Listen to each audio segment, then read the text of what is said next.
Common sense. Well, when I think of common sense, I think of Jimmy Todd here because you have real experience working the network from back in the old days to the modern fiber network, and I think it was appropriate that you moderated this last panel about the design experience. Why don't you talk about the panelists that were put together, and then we'll have a conversation about the panel. Okay, so the panel was made up of folks, Kevin Pogue from Mears. They do construction on mainline projects and such. You had Rick McDowell from On Track. They generally do like the drop connections, the final connections to the home. And then you had Tom Brooks from Render, and they are all about the automation and the making the whole process go smoothly from design to implementation from a digital perspective. So they each came in with different focuses, different skills, different backgrounds, but it all contributes to a successful design transitioning to a successful deployment and installation. So it was kind of fun to work with a group of guys who have that kind of experience. Well, and I think you tied it all together with your experience. Why don't you tell us a little bit about your background? Well, my background goes back to Pac Bell and US West days when I was working at the R-Box, primarily in operations.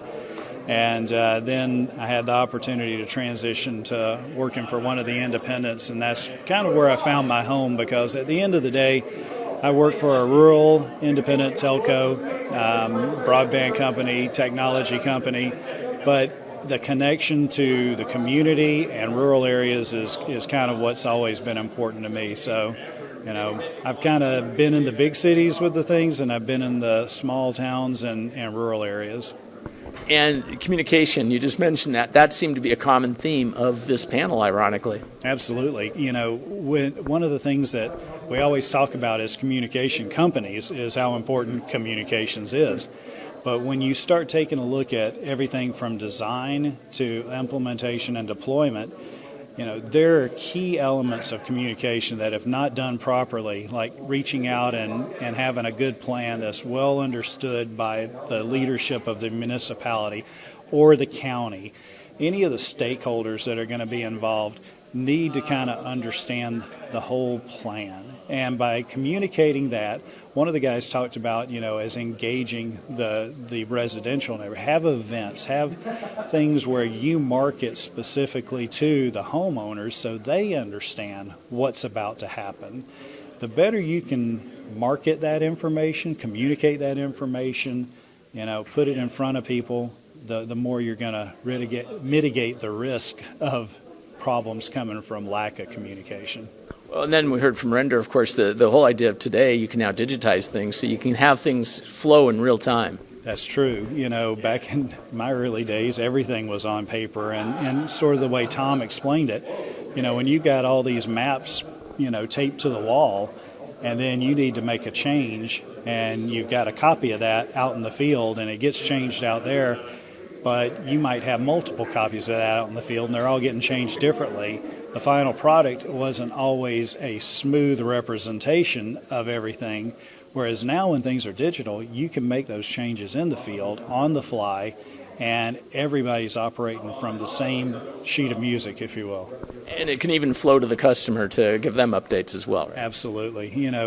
There are so many tools nowadays which can provide data and information and updates to customers that didn't exist 10 years ago, that because of it being digitized and automated, those things can now become a more real-time representation of what the project looks like. Which kind of gets back to that theme of communications. Absolutely. You can't communicate enough. I mean, the biggest thing is making sure that you do your best to educate folks, make them aware, and do it over and over. Because if you only do it once, you haven't done it enough. Well, and then there's the challenge of the fine-tuning of it, because sometimes you don't meet the expectations of what you think you're going to get that construction project done in. I've never seen a design that didn't have to be tweaked in some way, and that's just part of it. As you are out there doing the installation or deploying the design, you have to make changes based on what's there in real world. And so, being able to quickly and accurately identify that digitally makes it so much easier that everybody has that information. And just real quick about Nex-Tech, you guys are doing a lot of fiber right now and continuing to build out, right? Yeah, I'm kind of excited to say that by the end of this year, our entire cooperative footprint will be fiber to the home.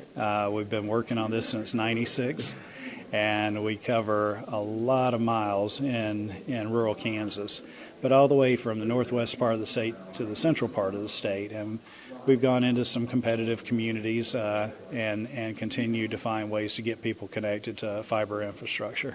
And it's a lot different than 25 years ago with copper, huh? Absolutely. Tremendously different. Well, excellent. Well, you look the same, so everything else is the same, Jimmy. Thank you, sir. Great seeing you. Take care.